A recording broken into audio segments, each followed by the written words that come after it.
So smaller companies, when they get started with AI, they tend to pick, one isolated pain point and then spin up a proof of concept around it and test it out that way. That makes total sense. We absolutely advocate for that because that's in the spirit of just pick something and get started instead of, what are we going to do, in the hand wringing, right?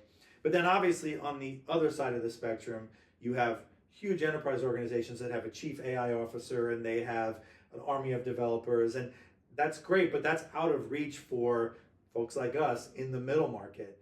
What does that middle lane look like that isn't just getting started, but it's also not, the giant enterprise piece? Yeah, well, I mean, like so often in the middle market, you're left with options that are sort of between those two extremes. I kind of liken this to, you got your toes in the water. Maybe you want to get a couple feet in, but you don't have the resources to dive in head first in the deep end.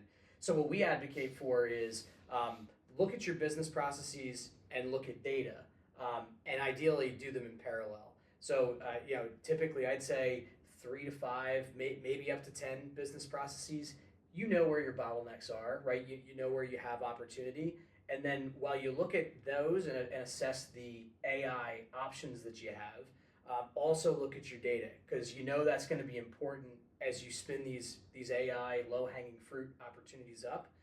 But it's also going to be really important as you roll this out at scale longer term.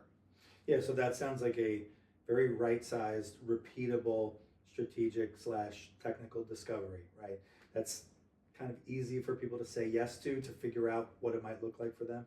Absolutely, yeah. We bring this as a repeatable process that makes it kind of easy to get started. We've got the framework to operate within, but what I really love about it is we're bringing our expertise to from the data and AI perspective to help understand what the options are, but we're leveraging that client's expertise because they know their business better than anybody. Right. And I asked you that question, but of course I knew the answer because we are having this conversation with folks all the time. Because it is a real easy way to get started with us. And if you're interested in learning more about what that looks like, let's talk.